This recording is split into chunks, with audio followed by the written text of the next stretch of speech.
our special guest today is Mr. Jake Towne.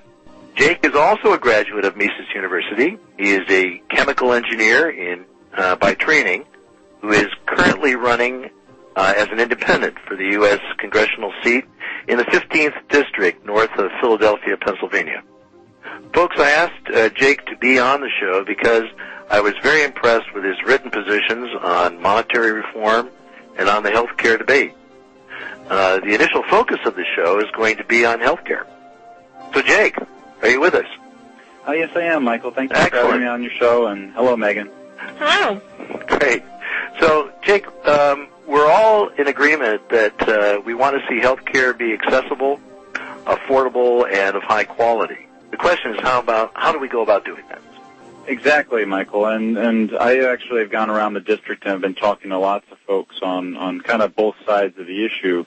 And you have people that are pretty much just against the current plan from President Obama, and then you actually have the Republican plan.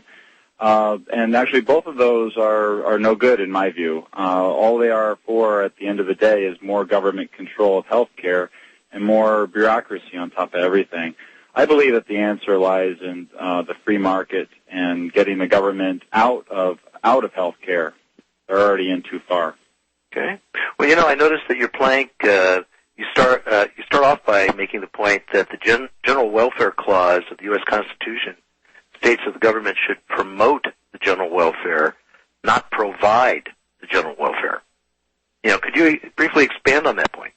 Well, absolutely. A lot of folks, actually, that is something that if someone's studying the Constitution, it's one of the questions that they have.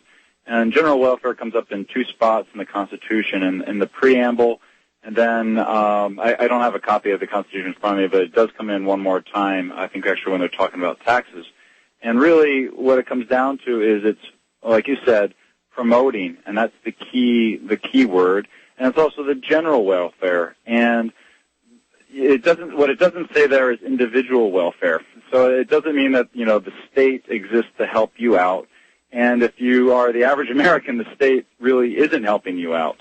And then the other point that I like to make is this is also the main crux of it is actually in the preamble. And that, it doesn't make any sense. Like, why would you say, okay, general welfare, and then not list, there's nothing more natural than just stating and elaborating upon what is and what constitutes the general welfare and how Congress works. So if you go to Article 1, Section 8 in the Constitution, I believe there's about 12 or so clauses that detail exactly what Congress is allowed to do. This is the federal Congress. And the federal Congress just has no mandate whatsoever to do anything with health care. Sure, the role of government really in our health care is to provide a framework of laws for a competitive free market, not to actually run health care and provide it to people. And I guess on the last point that I was just talking about on the Constitution, it's not in the Constitution. This is unconstitutional. And when I get into conversations with people, the one thing that kind of stops them a lot is I tell them that that's the contract. And when they say, well, you should be, legislating on health care, I say, well, what is the limit on government? If you want to add an amendment, go ahead and try. But there's no limit on government without it. And there's really no reply, because if what is the contract with the people then? Mm-hmm. And you also mentioned that you have a desire for young people that should have the option of opting out of health care. Right, and it's a sensitive topic, and you have to take a look at some of the facts. And if you go into my website, the Medicare is actually at $85 trillion in unfunded liabilities. $85 trillion. It's pretty much it's broke. Social Security really isn't much better. I believe the number is 17 trillion, and this is trillion with a T. A lot of folks actually have trouble understanding how large it is, and same thing with myself. Mm-hmm. And really, what to get out of something that's going bankrupt and to open things up to the free market, really what I think should happen is you basically make it an optional program, and the younger generations are basically closed out, and they have plenty of time to recover with their lives. And the older folks, there was a social contract made with them. They put money in. They put a certain amount of purchasing power in. And I believe that needs to be upheld as best as possible. And the area in between, we'll have to work out some type of phase out. So eventually, but see, what politicians need to have and what Congress needs to have and what the American people need to have is they need to have a vision. And my vision is just have the end of the welfare state. And when we have that, we'll be much, much better off. We'll be a lot healthier, we'll be a lot wealthier, and government will be a lot smaller. So basically, you're saying that centrally controlled health care is an unsustainable kind of idea. Oh, absolutely. I mean, the same carries out. People bring up, Canada and Europe and all those, and it's no different for them. And the reason why it actually goes back to what Ludwig von Mises wrote in Human Action, and what happens there is like when you give a monopoly over to the state or to any one particular company, what ends up starting to occur is you have price signals getting destroyed because no one knows what anything else costs. Mm-hmm. And after that, and very quickly at the same time, you have your profit-loss mechanism break down, and then you don't really know, where are you going to provide care? And so for the government to provide care, what they always have to do is they always have to ration it. They always have to have price controls, period. So let's back up for a minute here, because I know that you mentioned in your plank, which I think is really excellently laid out, that there's two ways to allocate any good or service. And one way is via price, and the other way is via government imposition. So let's talk about price first. Why is price better? Oh, sure. Let's take the case of a very expensive medical procedure that only, Bill Gates can afford.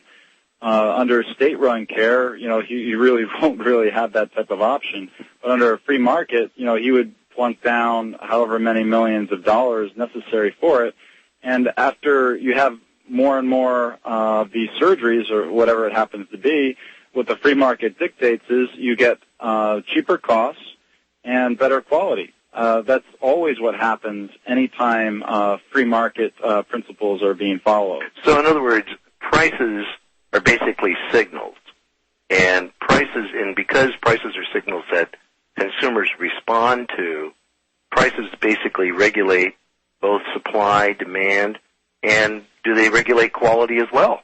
Well, it's all tied all hand in hand. I mean, what the prices do is they allocate resources. So, like if you're doing kidney transplants, you need a supply of kidneys somehow.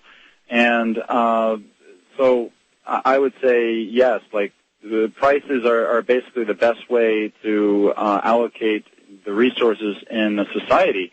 Because what we really don't have is complete abundance of everything for everyone. We live in a society that has scarcity, and as long as that scarcity exists, we need to follow, like you said, you either have it implemented by force and through coercion or through the free market. And the free market is always what's going to give you, again, cheaper costs and better quality. You'll get the exact opposite from government-run systems. You'll get worse quality, and you'll get higher costs. And you're going to get fewer choices, and you're going to get rationing because there's going to be a combination of both government mandates and restrictions.